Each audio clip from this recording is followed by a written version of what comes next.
Wife cheated on me, so I let her entire family watch. I knew something was off when she started working late every Tuesday. At first I believed her. She's always been dedicated to her career, but then the little things started piling up. She'd come home smelling different. Not perfume exactly, but like someone else's laundry detergent. Her phone was suddenly password protected after 8 years of marriage, and she started going to the gym at weird hours. 10 p.m. on a Wednesday? Really? The breaking point was finding the second phone in her gym bag. I was looking for her water bottle to wash it, and there it was. A cheap prepaid phone, still logged into everything. Messages, photos, hotel reservations, all of it. Here's what I learned in that moment. Don't confront immediately. I wanted to scream. I wanted to throw that phone against the wall and demand answers. But something in me said to wait. Document everything first. So I did. For 3 months, I played the perfect husband. I screenshotted every text on that burner phone when she was in the shower. I saved receipts from hotels I'd never been to, restaurants we'd never eaten at. I tracked her late nights on a calendar, built an airtight case and handed it all to a lawyer. My attorney loved me, said most guys come in with nothing but suspicions. I came in with a legal nuclear weapon. Her birthday rolled around in October, 3 months into my silent investigation. I asked what she wanted to do, and she got this strange look on her face. Said she wanted me to go visit my brother for the weekend. Said she just wanted a quiet day at home, maybe order takeout and watch movies. Didn't want to be reminded she was getting old. I knew that was complete garbage. She loves her birthday. Last year she had a party with 40 people. That morning I found champagne hidden in the garage. The expensive kind. $200 a bottle. 2 crystal glasses wrapped in tissue paper tucked behind the paint cans. Candles too. The fancy ones from that boutique store downtown. She always dragged me to. Something in me snapped, but not in an angry way, in a calculated way. So I called her mom, then her sister, then her best friend from college, the one who was in our wedding. Told them all the same story. I wanted to throw her a surprise party. Asked them to show up at noon with decorations and cake. Told them to keep it secret that she thought I was out of town. They ate it up. Her mom was practically crying with joy. Said I was the most thoughtful son-in-law ever. Even offered to bring her famous potato salad. I left the house at 9 a.m. with my suitcase, just like I said I would. Waved goodbye to her from the driveway. She blew me a kiss from the doorway already in her silk robe, the one I bought her for Christmas. I drove around the block and parked 3 streets over, right where I could see our driveway. I waited in my car with a coffee and a breakfast sandwich from the corner deli. At 10:47 a.m., a silver BMW pulled up. Didn't recognize the car, but I recognized his face immediately from the photos on her burner phone. Her project manager from work, the one she'd been texting. I miss you too. At 2 a.m. while I slept next to her, I watched him walk up to my front door. Watched her answer in that same silk robe. Watched her pull him inside and close the door. I sat there for another hour, stomach turning, but I waited. Timing had to be perfect. At 11:55 a.m., I met her family outside our building. Her mom was holding a custom cake from the expensive bakery. White frosting with pink flowers that said, "Happy 32nd birthday, Taylor." Her sister had a bouquet of balloons. Her best friend carried a bag of presents wrapped in gold paper. Everyone was grinning, so excited to surprise her. I had my key ready, told everyone to be super quiet, that we'd sneak down the hall and really shock her. They were giggling like kids on Christmas morning. Her mom kept adjusting the candles on the cake. We walked in silent. I could hear music playing from the bedroom, her favorite playlist. Her mom was trying not to laugh, holding that cake with both hands. The bedroom door opened and we all poured in, singing and laughing. Her mom saw them first and the cake slipped right through her fingers. Everything went silent except for the music still playing from the speakers. My wife sat up in bed, sheet clutched to her chest, and I watched her face cycle through shock, terror, and then something else. Resignation, maybe. Her mom asked in this tiny, broken voice what was happening. Before I could say anything, my wife looked right at me and said, "I'm 12 weeks pregnant and I don't know if it's yours." The guy in the bed went completely white. Her sister's legs gave out and she sat down hard on the floor. Her dad made a sound I'd never heard a human make before, somewhere between a scream and a sob. The room was frozen, like someone had hit pause on everyone except me. I could see Taylor's mom just staring at the mess of cake and frosting on our carpet, her hand still in the position where she'd been holding it seconds before. Her sister was on the floor, one hand pressed against the wall like she was trying to steady herself, mouth open but no sound coming out. Taylor's dad, this big guy who worked construction his whole life, who I'd always looked up to, was just standing there shaking. His face had gone from that excited surprise party red to the sickly pale color. He kept blinking like he was trying to wake up from a nightmare. The project manager scrambled to grab the sheet, but honestly nobody was even looking at him anymore. He was background noise now. All eyes were on Taylor. "What did you just say?" her mom finally whispered, and I swear it was the kind of whisper that's somehow louder than screaming. Taylor's best friend, Jessica, the one who'd driven 40 minutes with those presents, just dropped the bag. It hit the floor with this sad little thud, and I watched one of the gold ribbons come undone and pool on the carpet next to the ruined cake. Mom, I can explain, Taylor started, but her dad cut her off. Explain what? His voice cracked. Explain how you're in bed with another man on your birthday while your husband planned a party for you? Explain how you're pregnant and don't know who the father is? The project manager made his move then, trying to slide out of bed, but Taylor's sister suddenly found her voice. Don't you dare move, she hissed. She got up from the floor and actually stepped in front of the door. You don't get to just leave. Look, this is between them, he started, gesturing vaguely at Taylor and me. Like hell it is, Jessica said. She was staring at Taylor with this look of total betrayal. I was your maid of honor. I gave a speech about how perfect you two were together. I helped you pick out that dress. Her voice broke. How long? Taylor's eyes filled with tears, but I noticed something. They looked calculated, like she was figuring out which version of crying would work best right now. I'd seen her rehearse presentations in the mirror before big meetings. This had that same energy. It just happened, okay? Things got complicated. Complicated, I repeated. I pulled out my phone. Want me to show everyone how complicated? Her eyes went wide. What are you talking about? I'm talking about the 3 months I've known, I said, and I watched her face go from scared to completely shocked. I'm talking about every hotel receipt, every text message, every late-night work emergency you had. Her mom looked at me. You knew? I found her burner phone. I scrolled through my camera roll where I'd saved screenshots. July 14th, Hilton downtown. July 28th, that boutique hotel near the harbor. August 3rd, the Marriott by the airport. I looked at Taylor. Want me to keep going? The project manager was pulling on his pants now, hopping on one foot. I need to leave. You're married, aren't you? I asked him. It wasn't really a question. He froze. I did my research, I continued. Wife's name is Jennifer. 2 kids, ages 7 and 5. You've been married for 9 years. Taylor's dad lunged. I'd never seen him move that fast. He grabbed the guy by his shirt, and honestly, I didn't stop him. Her sister didn't move from the door. Jessica didn't say anything. Please, I can explain, the project manager gasped. Explain to your wife, I said, and I hit dial on my phone. I'd programmed the number weeks ago just in case I needed it. What are you doing? Taylor screamed, letting her know where her husband is, I said calmly. The phone rang twice. Then a woman's voice answered. Hello? Hi, Jennifer. You don't know me, but my name is David. I'm calling because I think you should know what your husband is doing right now. Who is this? Is this some kind of prank? I put the phone on speaker. No prank. Your husband, Kevin, is currently in my bedroom with my wife. They've been having an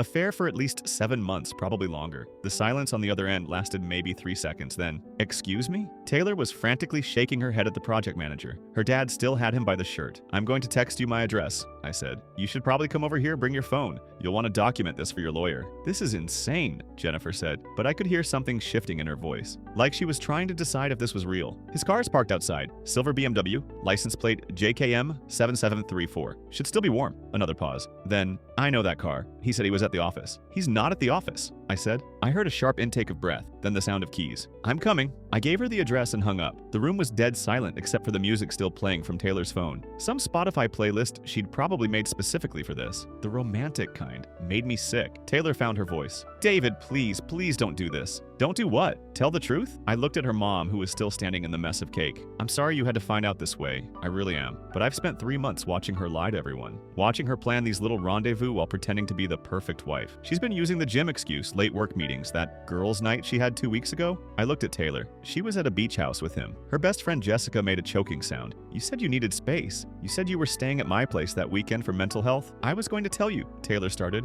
You were going to tell me you were cheating on your husband? When exactly? Taylor's sister finally spoke. Her voice was shaking. Is any of it real? Your marriage? Your life? Did you ever actually love him? Of course I loved him. Love, I corrected. Present tense. Except you don't, do you? You love whatever made you feel good in the moment. Him, me, probably some other guy before Kevin here. That's not fair. You're pregnant and don't know who the father is, I said flatly. Fair went out the window a long time ago. Her mom finally moved. She walked over to Taylor, and for a second I thought she might hug her daughter. Instead, she slapped her. Not hard, but the sound echoed in the room. Mom! Taylor's hand flew to her cheek. How could you? Her mom's voice was barely a whisper. How could you do this to your family? To him? To yourself? I didn't mean for it to happen. You didn't mean to sleep with him once? Fine. But 7 months? Her dad's voice was like gravel. 7 months of lying, of sneaking around, of making this man think everything was okay while you destroyed your marriage. Kevin, the project manager, finally spoke up. Look, we should all just calm down. Shut up, everyone said simultaneously. Taylor was crying now. Real crying. Not the calculated kind. I'm sorry, I'm so sorry, I made a mistake. A mistake is forgetting to buy milk, Jessica said. This is a choice. Multiple choices. Hundreds of them.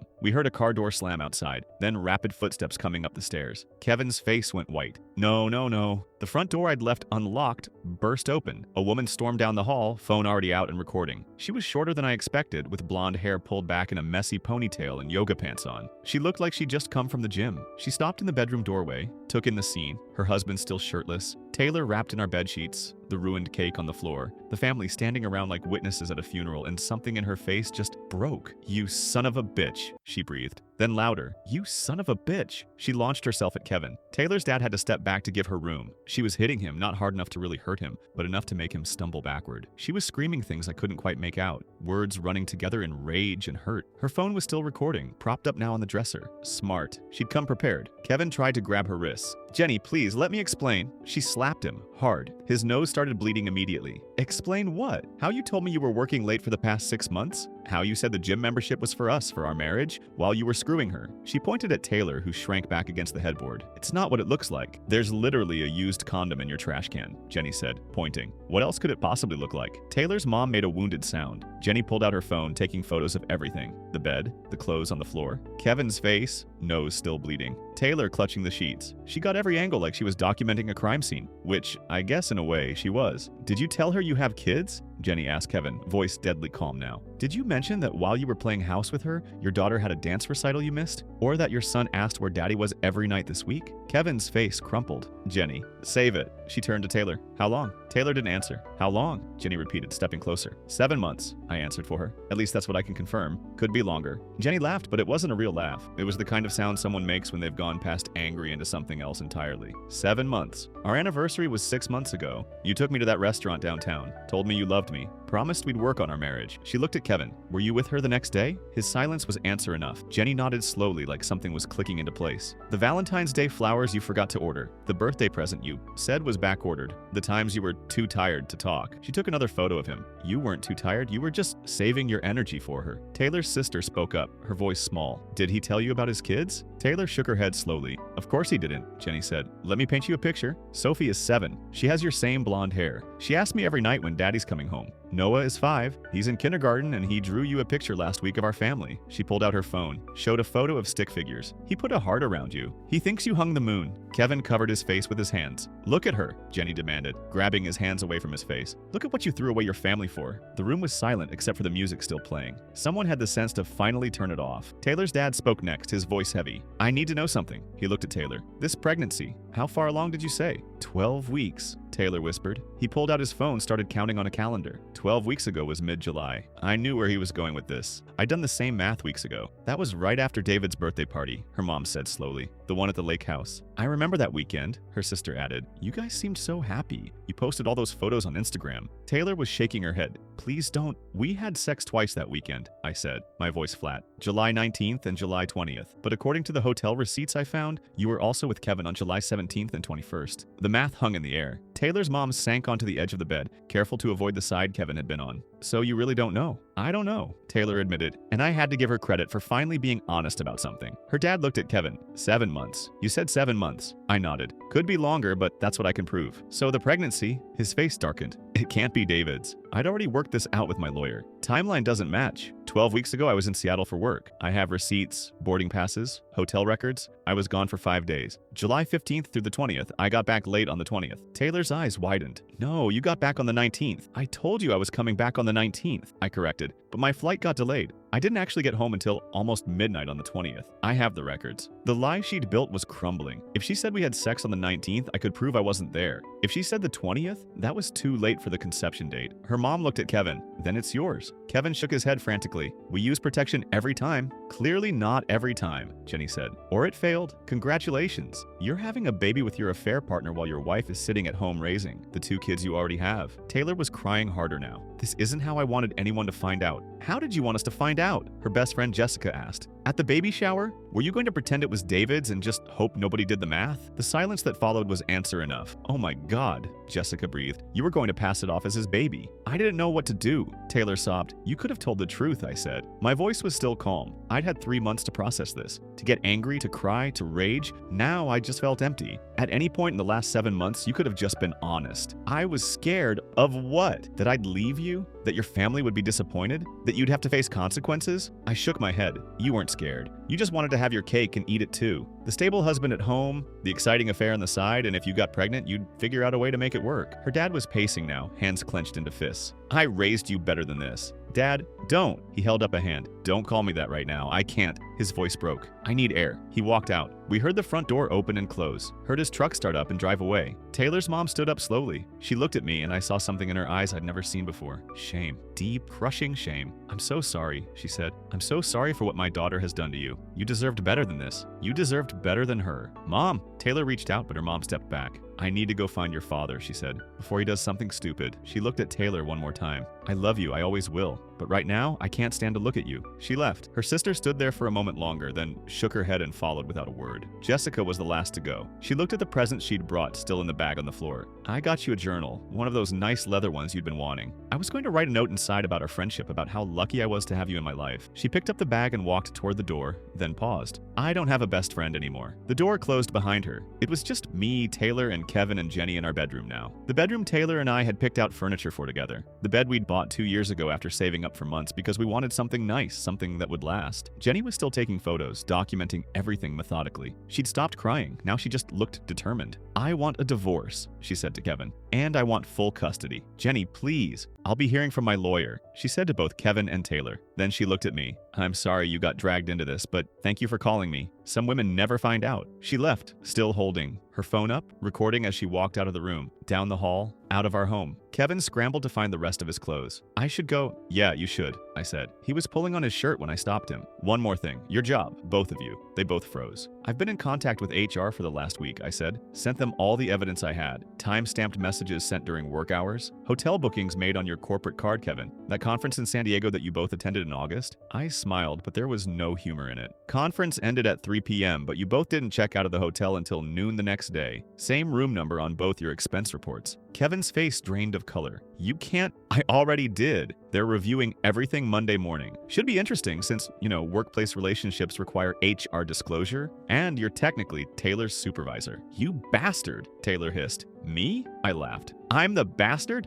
I'm not the one who's been sleeping with my coworker for 7 months. I'm not the one who's pregnant and doesn't know who the father is. I'm not the one who destroyed 2 marriages, broke up a family, and traumatized my own parents in the span of 20 minutes. I pulled out another piece of paper from my pocket. I'd been carrying it with me all morning, waiting for the right moment. Divorce papers, I said. Already filed. Already signed by me. You have 30 days to respond. My lawyer will be in touch. Taylor's hands were shaking as she took the papers. David, please, we can work this out. Work what out? You're pregnant with another man's baby. A baby you were going to try to pass off as mine. There's no coming back from that. Kevin was edging toward the door. I really need to go. Oh, you're not going anywhere yet, I said. I pulled up another number on my phone. There's one more call to make. Who are you calling now? Kevin asked, panic rising in his voice. Your boss, I said simply. Michael Stanford, right? Director of Operations? I've got his personal cell from the company directory. Don't you dare! You've been using company resources to conduct an affair with a subordinate. That's grounds for immediate termination at most companies. Might even be illegal depending on company policy. I hit dial. Please, Kevin begged. I have a family to support. Should have thought of that before you stuck your dick where it didn't belong, I said coldly. The phone rang twice before a gruff voice answered. Michael Stanford. Hi, Michael. This is David Foster. I don't think we've met, but I'm calling about one of your employees, Kevin Dorsey. There was a pause. I'm sorry, who is this? My name is David Foster. Kevin has been having an affair with my wife, Taylor Foster, who also works in your department. I have documented evidence of them using company time, company resources, and company credit cards to facilitate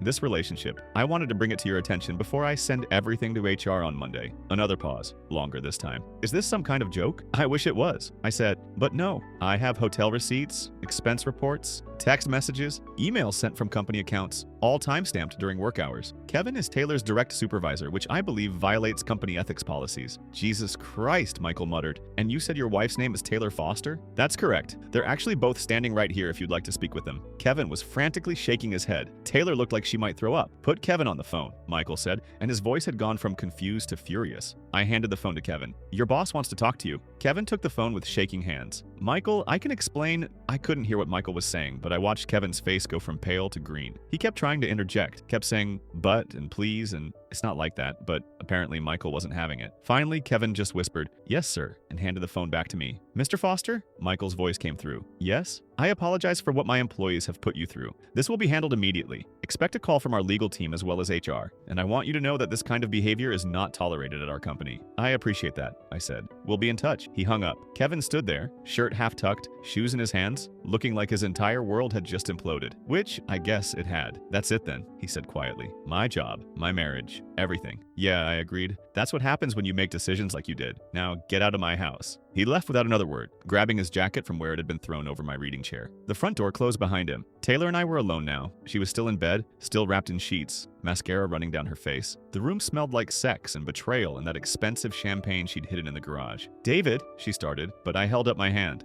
I don't want to hear it, I said. There's nothing you can say that will change anything. The divorce is happening. I've already moved money from our joint accounts into a separate account in my name only. I've removed you from my health insurance effective as of yesterday. I've changed the locks. All your things will be packed and ready for you to pick up by the end of the week. Her eyes widened. You changed the locks? Where am I supposed to go? That's not my problem anymore, I said. Maybe Kevin will take you in, or your parents, or that best friend who just walked out on you. But you're not staying here. But I have nowhere? You should have thought about that before you destroyed our marriage. I walked toward the door, then paused. Oh, and Taylor, that diary I found in the back of your closet. Her face went white. What diary? The one where you wrote about all your affairs. And yeah, plural. Kevin isn't the first. There was Brian from your book club and Jason from the gym. And let's not forget Anthony from your yoga class. Should I keep going? She was shaking her head, tears streaming down her face. You read my diary? I read it, photographed every page, and sent copies to my lawyer. Also made a lovely PDF that I'll be sharing with everyone who attended our wedding. I smiled. Remember our wedding video? All those people who came to support us? Who gave speeches about how perfect we were together? They're all going to get an email tomorrow morning.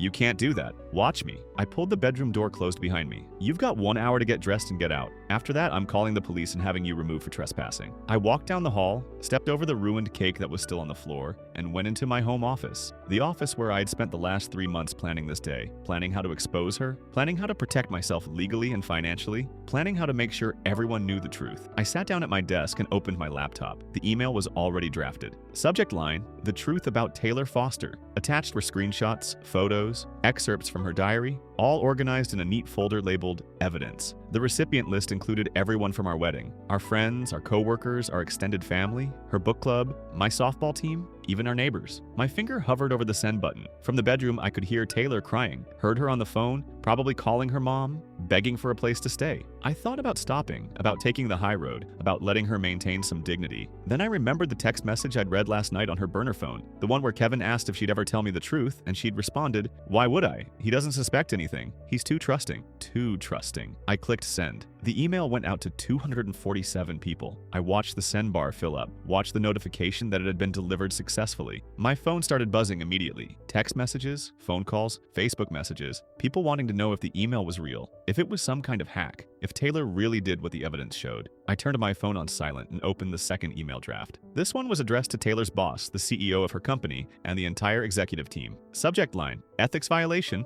Taylor Foster and Kevin Dorsey. I attached all the evidence of them using company time and resources for their affair. The expense reports, the emails sent from company accounts, the fact that Kevin, as her supervisor, had never disclosed the relationship to HR. I sent that one too. Then I opened the third email. This one went to Jenny, Kevin's wife. I'd compiled a complete timeline of the affair, every hotel visit, every late night text, every lie Kevin had told. I included photos of credit card statements showing charges at romantic restaurants and hotels. I even included screenshots of Kevin telling Taylor that his wife never understood him and that he was planning to leave her anyway. That last part was a lie based on other texts I'd found where Kevin told Taylor he'd never leave Jenny because divorce is expensive and he didn't want to lose half his retirement. I sent the email to Jenny with a note, "For your lawyer. Everything is time-stamped and documented. Good luck with your divorce." My phone was going crazy now. I finally checked the messages. Taylor's sister, "Is this real? Please tell me it's not real." My buddy Jake, "Holy shit, man. What do you need?" "I'm coming over." My mom, "I'm so sorry, sweetheart. I never liked her anyway." Taylor's mom, "We need to talk. Please call me." Her dad, "I don't know what to say. I'm so sorry for what she's done." Jessica, "I had no idea. I would have told you if I knew. I'm so sorry." 20 more messages I didn't bother reading. Instead, I pulled up my bank accounts, verified that all the transfers had gone through, that Taylor couldn't access any of our joint money. I'd moved everything 2 days ago to a new account at a different bank. The house was in my name only. I'd bought it before we got married with money from my inheritance after my grandfather passed away. My lawyer had been very clear. Legally, it was mine. Taylor had no claim to it. The cars were in both our names, but I'd already filed paperwork to have her removed from mine. She could keep her Honda, but my truck was mine and mine alone now. I heard footsteps in the hallway. Taylor appeared in the doorway of my office, dressed now in jeans and a sweater, her eyes red and swollen. "Please," she said, "please don't do this. We can go to counseling. We can work through this." "There's nothing to work through," I said without looking at her. "You made your choice. Multiple choices. Over and over again for at least 7 months. Probably closer to 2 years based on that diary. Those were just fantasies. They were dated, detailed. You wrote about Brian's apartment, about Jason's tattoo, about Anthony's dog." I finally looked at her. Those weren't fantasies. Those were confessions. She was sobbing now. "I'll do anything, anything. Please, I love you." "You love stability," I corrected. "You love the house and the joint bank account and the health insurance and the respectability of being married. You don't love me. You probably never did." "That's not true." "Your own words, Taylor." I pulled up a photo on my phone, a screenshot from her diary. "David is safe. He's boring, but he's safe. He'll never leave me, never question me, never make things complicated. Kevin makes me feel alive." She flinched like I'd slapped her. "You wrote that 6 months ago," I said. "Right around our anniversary. The anniversary where I took you to that restaurant you'd been wanting to try, where I gave you that necklace you'd been eyeing for weeks, where I told you that you were the love of my life. I didn't mean get out," I said quietly. "Your hour is up. Where am I supposed to go? Again, not my problem. But if you're not out in 5 minutes, I'm calling the police." She stood there for a moment longer, then turned and walked away. I heard her in the bedroom, heard drawers opening and closing, heard her crying as she stuffed clothes into a bag. 10 minutes later, the front door closed. I sat in the silence of my office, alone in the house that was now fully mine. The house that smelled like birthday cake and betrayal and the end of 8 years. My phone buzzed. A text from my lawyer. "Papers are filed. Court date is set for 45 days from now. Given the evidence and the infidelity, should be straightforward. You'll get everything." Another text, this one from Jake. "I'm bringing beer and pizza. Be there in 20. And one from my mom. I know you're hurting, but you're going to be okay. You're stronger than you know." I sat there staring at the walls, at the photos I'd need to take down, at the life I'd need to rebuild. And then I started planning the next phase. Because Taylor thought the email to our friends and family was the worst of it, but she had no idea what else I had planned. The room was quiet now, just me and my laptop, and the complete demolition of the life we'd built together. I pulled up my conversation with my lawyer from earlier that week. We'd gone over everything, every possible angle, every way to make sure I came out of this divorce with as much as possible. "Joint accounts?" he'd asked. "Emptied. Transferred to my personal account at a different bank. House? My name only. Bought before marriage with inheritance money. She has no claim. Cars? Mine is in my name. Hers is in hers. Clean split. Retirement accounts? Mine is protected. Hers is basically nothing because she kept job hopping. Credit cards? I found 3 cards in both our names that I never authorized. I've filed fraud reports on all of them. She forged my signature on the applications." My lawyer had actually laughed. "You're making my job too easy." But I wasn't done.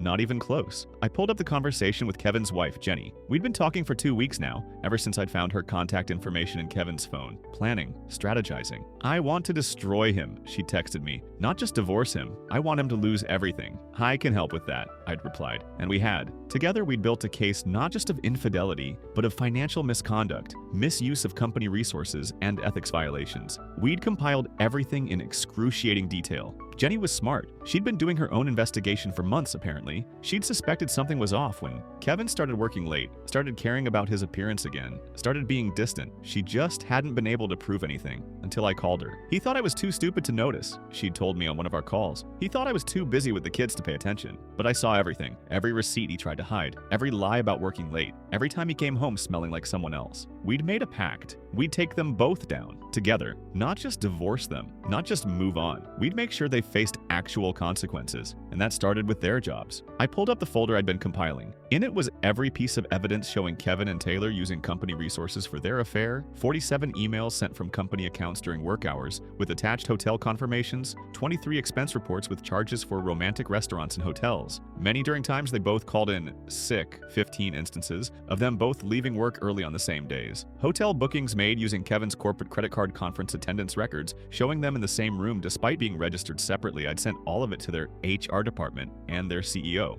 But I hadn't stopped there. Their company was publicly traded, which meant they had a board of directors, which meant they had shareholders, which meant they had a reputation to protect. I'd sent the information to every board member I could find contact information for. I'd sent it to their biggest clients. I'd even sent it to a journalist I knew who covered corporate misconduct. "This is going to blow up," my journalist friend had told me when I showed him the evidence. This isn't just an affair, this is fraud. Misuse of corporate funds. A supervisor sleeping with a subordinate without disclosure. This is career ending for both of them. Good, I'd said. My phone buzzed. A text from an unknown number. This is Jennifer Dorsey. I just got your email with a timeline. Thank you. My lawyer says this is exactly what we needed. Kevin is fucked. I smiled. Texted back, happy to help. Let me know if you need anything else. Another text came through, this one from Taylor's sister. Can we talk? I need to understand what happened. I called her. She answered on the first ring. David, she said, her voice thick with tears. Is it true? All of it? Every word, I said. I have evidence of everything. The diary entries, the other guys. How long has this been going on? Based on her diary, at least 2 years, maybe longer. She was quiet for a moment. I can't believe she did this to you, to our family. My parents are devastated. I'm sorry you all had to find out this way, I said, and I meant it. But she left me no choice. She was going to try to pass off another man's baby as mine.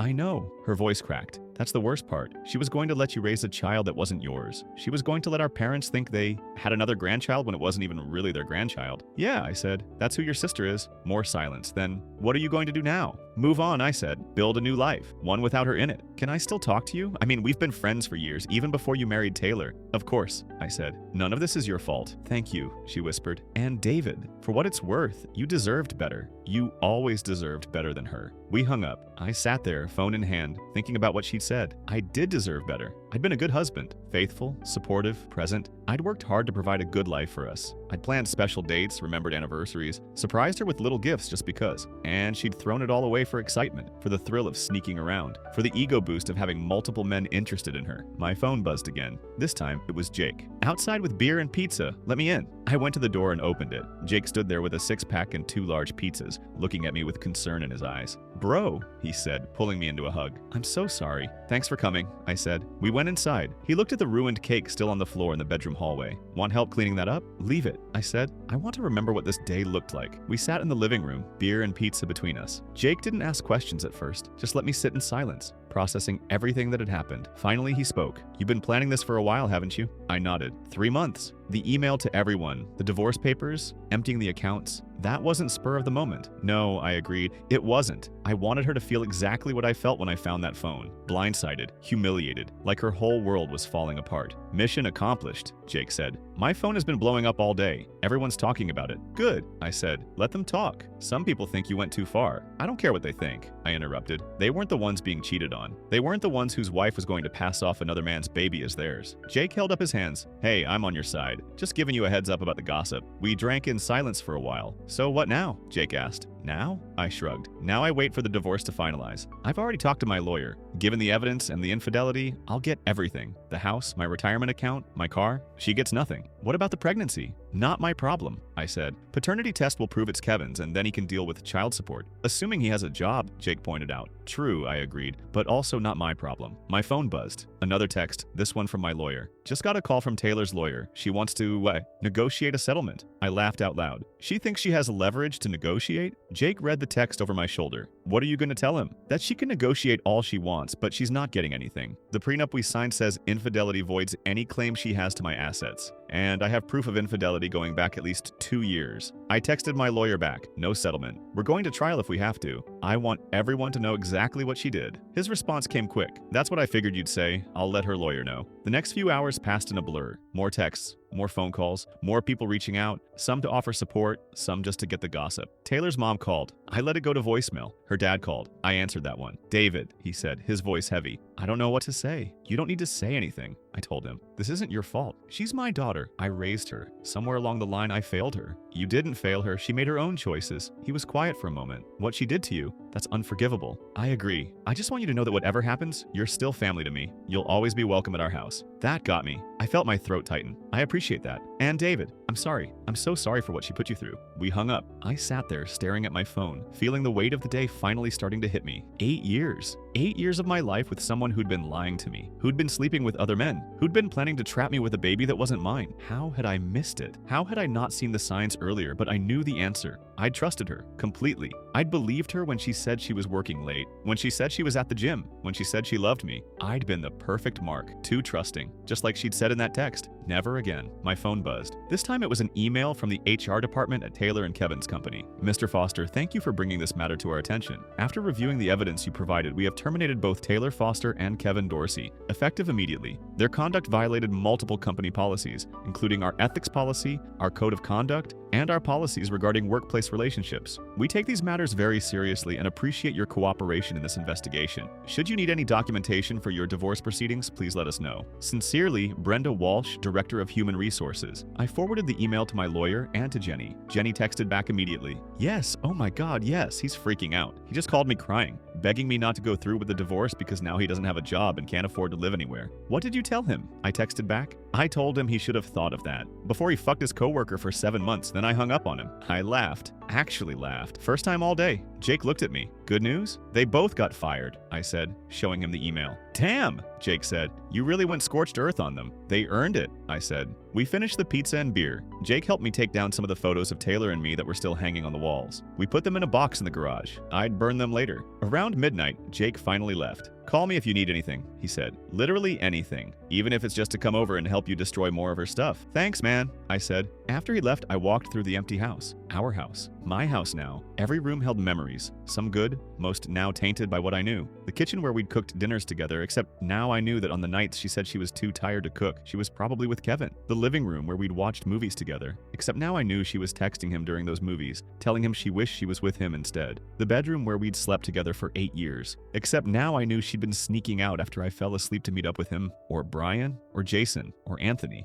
I found myself standing in the doorway of what was going to be the nursery. We'd talked about having kids. She'd said she wanted to wait until she was more established in her career, until we had more money saved, until the timing was right. Turns out the timing was never going to be right for my baby, but it was fine for Kevin's. I closed the door to that room, locked it. I wouldn't need a nursery now. I slept in the guest room that night, couldn't bring myself to sleep in our bed, not after what had happened there this morning. The next morning, I woke up to find my phone full of messages. Apparently, the story had spread beyond just our immediate circle. People from high school were reaching out, old coworkers, that friend I hadn't talked to in 5 years but who'd seen the email. And then there were the messages from Taylor. Please call me. We need to talk. I made a mistake. The biggest mistake of my life. Please give me another chance. I'm so sorry. I don't know what I was thinking. I love you. Please, I have nowhere to go. My parents won't talk to me. Jessica blocked me. I need you. I'm pregnant and scared and alone. Please don't abandon me. You're being cruel. I made a mistake, but I don't deserve this. This is all your fault. If you'd paid more attention to me, I never would have looked elsewhere. That last one made me laugh. Even now, even after everything, she was trying to blame me. I didn't respond to any of them. Just blocked her number and moved on. Over the next few days, more information came out. Turns out Taylor and Kevin weren't the only ones at their company having an affair. Their termination had sparked a whole investigation into workplace conduct, and 3 other people had been fired or disciplined. The story even made it to the local news. Not by name, but the headline read, "Local company fires multiple employees over ethics violations." The article mentioned workplace affairs, misuse of company funds, and a culture of inappropriate relationships between supervisors and subordinates. I got a call from a reporter asking for an interview. I declined, but Jenny didn't. She went on the news, talked about how her husband had destroyed their family for an affair, how she'd been left to explain to their 2 young children why daddy wasn't coming home. The story went viral locally. Kevin's reputation was destroyed. And then came the court date. I showed up with my lawyer, all my evidence organized in color-coded folders. Taylor showed up with a public defender, looking exhausted and defeated. The judge took one look at the evidence and immediately ruled in my favor. No assets for Taylor, no alimony. Clean break. Mrs. Foster, the judge said, looking at Taylor over her glasses, I've reviewed the evidence presented by your husband. The infidelity is undisputed. The financial misconduct is undisputed. The fact that you were attempting to pass off another man's child as your husband's is particularly disturbing. Taylor was crying. Her lawyer tried to say something about extenuating circumstances, but the judge cut him off. There are no extenuating circumstances that excuse this level of deception. Mr. Foster is awarded the house, all joint assets, and full ownership of any property purchased during the marriage with his personal funds. Mrs. Foster, you are entitled to nothing. Court adjourned. The gavel came down. It was over. I walked out of that courtroom a free man. No more Taylor, no more lies, no more wondering if I was enough. I was enough. I'd always been enough. She was the one who wasn't. Over the next few weeks, I started rebuilding, repainted the house, got new furniture, threw out everything that reminded me of her. I heard through the grapevine that Taylor had moved in with one of her coworkers, a woman who felt sorry for her, that Kevin had moved back in with his parents, that his wife was taking him to the cleaners in their divorce. I heard that Taylor had the baby, a girl, that the paternity test confirmed Kevin was the father, that he'd showed up at the hospital drunk, demanding to see his daughter, and had been escorted out by security. I heard that Taylor had tried to file for child support, but Kevin was unemployed and living with his parents, so there was no money to get. I heard that her parents still weren't talking to her, that she'd lost all her friends, that she was working minimum wage at a retail store because no one in her industry would hire her after the scandal. I felt nothing. Not satisfaction, not anger, not sadness, just nothing. She'd made her choices. Now she was living with the consequences. And me? I was moving on. I started dating. Again, nothing serious, just casual coffee dates and dinners. Getting to know people. Remembering what it felt like to trust someone. I reconnected with old friends. Took up hobbies I'd abandoned during the marriage. Started working out again. Reading again. Living again. 6 months after the divorce was finalized, I ran into Taylor at the grocery store. She was thinner, exhausted looking, with a baby carrier strapped to her chest. She saw me and froze. I kept walking. She called out, "David, wait." I stopped, turned around, looked at her. "I'm sorry," she said. "I know it doesn't matter now, but I'm sorry for everything." I looked at the baby in the carrier. She had Kevin's eyes. "I hope you figure your life out," I said, "for her sake, if not yours." Then I turned and walked away. That was the last time I saw her. A year after the divorce, I met someone new. Her name was Lisa, and she was everything Taylor wasn't. Honest, loyal, genuine. She'd been through her own divorce, so she understood what I'd been through. We took things slow, no rushing, no games, just two people who'd been hurt learning to trust again. 2 years after the divorce, Lisa and I got married. Small ceremony, just close friends and family. No big production, just two people who loved each other, promising to be faithful and honest. Taylor sent a Facebook message congratulating me. I didn't respond. 3 years after the divorce, I heard Taylor had married Kevin. Apparently, they'd decided to make it work for the baby. I wish them luck. They'd need it. 4 years after the divorce, Lisa and I had our first child, a son. We named him after my grandfather, the one who'd left me the inheritance that bought the house. Life was good, better than good. I'd rebuilt everything Taylor had tried to destroy, and I'd built it better. I still thought about that day sometimes. The birthday party that wasn't, the family standing in shock, the cake on the floor, the look on Taylor's face when she realized I'd known for 3 months. But mostly I didn't think about her at all. She was a chapter in my life that had closed, a cautionary tale I'd tell someday when my son was old enough to understand, about how sometimes people aren't who you think they are, about how trust has to be earned, about how actions have consequences, about how I'd survived the worst day of my life and come out stronger on the other side, and about how sometimes the best revenge isn't revenge at all. It's moving on and being happy without them. But I'd be lying if I said I didn't enjoy watching her whole world fall apart that day, seeing her lose everything she'd taken for granted, her family's respect, her friends, her job, her financial security, her reputation. She'd burned it all down for excitement, for the thrill of the affair, for the ego boost of being desired by multiple men. And in the end, she'd lost everything that actually mattered. While I was standing in my kitchen with my wife and son, making breakfast on a Sunday morning, Taylor was probably somewhere dealing with the consequences of her choices, and that was justice enough for me. But the story didn't quite end there. See, I'd said I was done with Taylor, and I meant it, but the universe had other plans, because a few weeks after that divorce hearing, things got even more interesting. I was sitting at home one evening when I got a call from a number I didn't recognize. Normally I wouldn't answer, but something told me to pick up. "Hello, Mr. Foster? This is Detective Amanda Price with the Fraud Division. I need to talk to you about some credit card activity." My stomach dropped. "What kind of activity?" "We've been investigating a series of fraudulent charges on credit cards opened in your name. The applications were submitted over the past 2 years, but you never authorized them. Is that correct?" "That's correct," I said.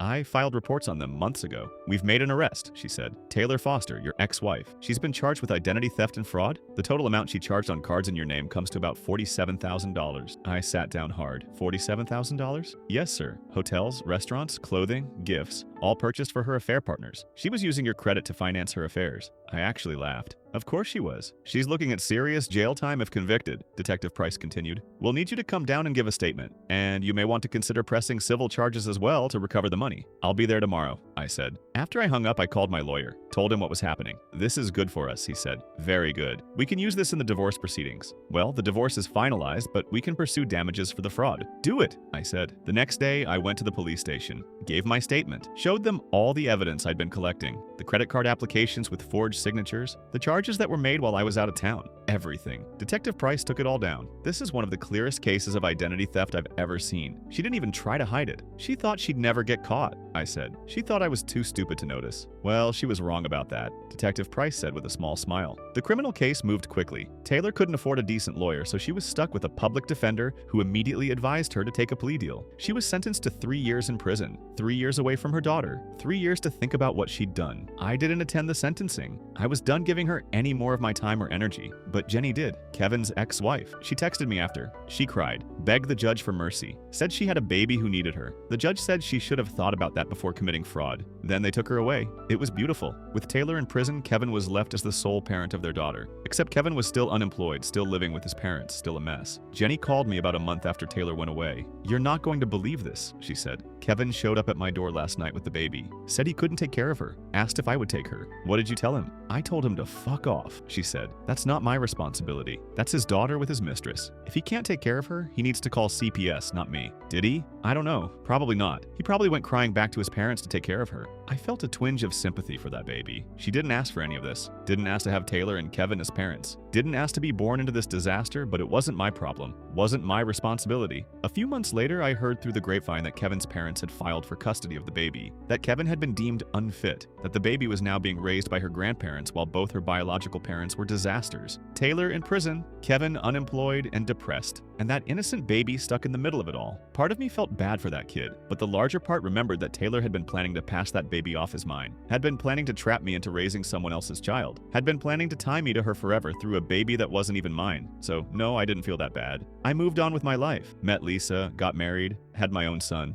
built the life I deserved. And Taylor? She served her time, got out after 2 years for good behavior, tried to get custody of her daughter back, but the court said no. She'd abandoned her child, committed fraud, destroyed her life and the lives of everyone around her. She was deemed an unfit mother. Last I heard, she was living in a studio apartment on the bad side of town, working 2 jobs to pay off the restitution she owed me for the fraud. She got to see her daughter twice a month, supervised visits only. Kevin was in the same boat, working as a warehouse worker, living with roommates, paying child support he could barely afford. They'd destroyed each other. Destroyed themselves. For what? For excitement? For the thrill of sneaking around? Was it worth it? I doubt it. Meanwhile, I was living my best life. Good job, beautiful wife, healthy son. Nice house that was all mine. I'd won. Not because I'd destroyed them, though I definitely helped with that, but because I'd moved on. I'd built something better. I'd found actual happiness. And that was the best revenge of all. Letting them rot in the bed they'd made while I slept soundly in mine. I still got emails sometimes from Taylor, from whatever new email address she'd created after I blocked the old ones. Usually around my birthday, or our old anniversary, or some other date that meant something to her, but nothing to me anymore. I'm sorry. I was wrong. I wish I could take it all back. I miss you. I never responded. Just deleted them and moved on with my day. There was nothing she could say that would change anything. Nothing that would make me forgive her. Nothing that would make me want her back. She'd shown me who she really was, and I'd believed her. And then I'd walked away and never looked back. That's how this story ends. Not with some dramatic reconciliation or forgiveness arc. Not with me taking her back or feeling sorry for her. It ends with me moving on and being happy while she deals with the consequences of her actions for the rest of her life. That's the only ending this story ever could have had. And I'm okay with that. More than okay, actually. I'm happy. Truly, genuinely happy. And that's the best revenge of all. So yeah, that's the story of how my wife cheated on me and I let her entire family watch. How I exposed her to everyone she knew. How I destroyed her life the way she tried to destroy mine. Do I regret it? No, not for a second. She earned every bit of what happened to her. Would I do it again? Absolutely, because some people need to learn that actions have consequences, that you can't just destroy people's lives without facing any repercussions. And Taylor, she learned that lesson the hard way. Good. The weeks that followed the divorce were honestly some of the strangest of my life. I was free,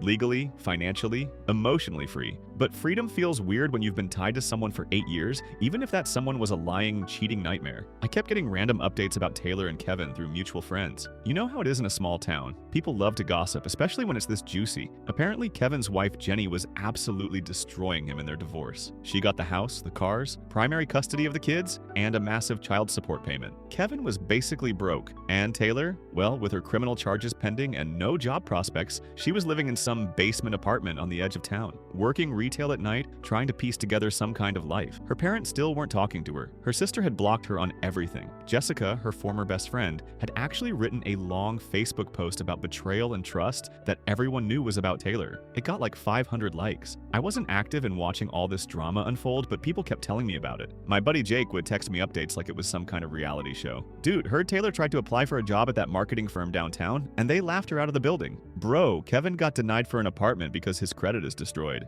Man, Taylor's mom was at the grocery store and someone asked her how her daughter was doing, and she literally said, "I don't have a daughter," and walked away. I started to feel like I was living in some kind of twisted soap opera, except I wasn't acting in it anymore. I was just watching from the sidelines while everyone else dealt with the fallout. But here's the thing that nobody talks about after something like this. The aftermath isn't just drama and justice. It's also boring. It's paperwork and lawyer calls and changing passwords and updating beneficiaries on insurance policies. It's going to Home Depot alone and realizing you always used to go together on Saturdays. It's cooking dinner for one. It's sleeping in a bed that suddenly feels way too big. Don't get me wrong, I was glad to be free of her, but that doesn't mean it didn't suck sometimes. I threw myself into work, started going to the gym at 5 a.m., took up woodworking, anything to keep busy, to keep from thinking too much about what my life had become. And then, about 2 months after the divorce was finalized, something happened that changed everything. I was at the grocery store mid-afternoon on a Saturday, not my usual time to shop, but I'd run out of coffee and couldn't function without it. I was standing in the checkout line scrolling through my phone when I heard a voice behind me. "David?" I turned around. It took me a second to place her. She'd changed her hair, was wearing glasses I didn't remember, but it was definitely her. Rebecca, my ex-girlfriend from college, the one before Taylor, the one I dated for 3 years before we broke up because she wanted to move to New York for a job and I wanted to stay here, close to family. "Rebecca? Wow, hi." She smiled, and it was like being hit with a memory I'd forgotten existed. She'd always had this incredible smile. "I heard you were still in town. I just moved back a few weeks ago. The New York thing didn't work out." "Yeah, what brought you back?" "Family. My dad's getting older, needed help with some stuff, and honestly, I miss this place.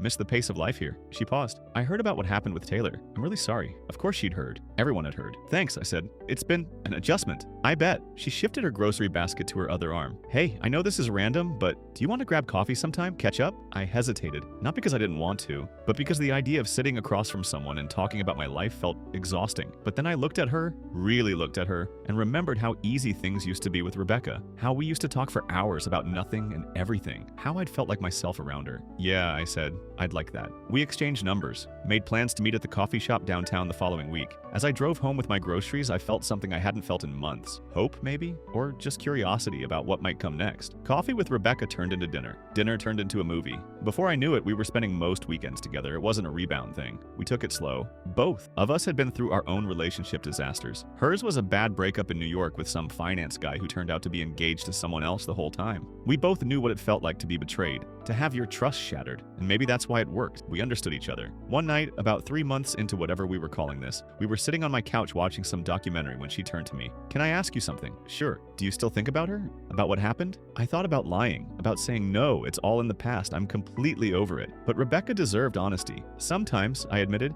"not because I miss her, but because I'm still processing what happened." 8 years is a long time to realize you didn't really know someone. She nodded. "That makes sense." "Do you think about your ex?" "Sometimes," she echoed. "Not because I want him back, but because I'm angry. Angry that I wasted time on someone who wasn't who he said he was." We sat in silence for a moment. "I don't want to be that person for you," I said finally. "I don't want you to look back in 5 years and feel like you wasted time on me while I was still broken." She took my hand. "You're not broken. You're healing. There's a difference." And maybe that's when I realized I was actually falling for her. Not because she fixed me or saved me or any of that nonsense, but because she saw me clearly and chose to stick around anyway. Around that same time, I got a call from Detective Price. "Mr. Foster, I wanted to give you an update on the criminal case against Taylor Foster." "Okay." "She took a plea deal, 3 years in state prison. She'll likely serve 2 with good behavior." "That's it? 2 years?" "It's her first offense," Detective Price explained, "and she showed remorse. The prosecutor felt it was a fair deal given the circumstances." I wanted to be angry, wanted to say that 2 years wasn't enough, but honestly, I was just tired of thinking about Taylor. "Okay," I said. "Thanks for letting me know." "There's something else," Detective Price continued. "Kevin Dorsey was arrested last night." "What? For what?" "DUI. He crashed his car into a telephone pole, blew a 24 on the breathalyzer. His 6-month-old daughter was in the car." My blood ran cold. "Is the baby okay?" "She's fine. She was in a car seat and the crash wasn't that severe. But CPS got involved. They've removed the child from his custody." Jesus. I thought you'd want to know, given everything that happened. After I hung up, I just sat there. That poor kid, born into absolute chaos. Mother in prison, father a drunk who put her in danger. being raised by grandparents who were probably in their 70s and hadn't signed up for this. I felt guilty for a second. Like maybe if I hadn't exposed everything, things would have turned out different. But then I remembered the burner phone, the hotels, the lies, Taylor planning to pass. That baby off his mind. No, this wasn't my fault. Taylor and Kevin did this. They made the choices that led here. I told Rebecca about it that night, about the baby, about Kevin's arrest, about the guilt I was feeling. That's not on you, she said firmly. You didn't make him drive drunk with his kid in the car. You didn't make Taylor commit fraud. You exposed what they were already doing. The consequences are theirs to deal with. I know, it just sucks for that kid. It does, she agreed. But again, not your fault, not your responsibility. She was right. I knew she was right, but it still felt heavy. A few days later, I got a letter in the mail from Taylor. I almost threw it away without opening it, but curiosity got the better of me. Dear David, I know you probably don't want to hear from me. I know I'm the last person who has any right to ask anything of you, but I'm writing anyway because I need to say some things, and this might be my only chance. I'm sorry. I know that's not enough. I know sorry doesn't fix what I did or undo the pain I caused, but I am sorry. Deeply, truly sorry. I destroyed everything good in my life for cheap thrills and ego validation. I threw away a good man, a good marriage, my family, my career, everything. And for what? For Kevin? He's in jail now too. Did you hear? DUI with our daughter in the car. So that's the man I destroyed my life for. A drunk who endangered our child. Make sure to click on the screen to watch other stories.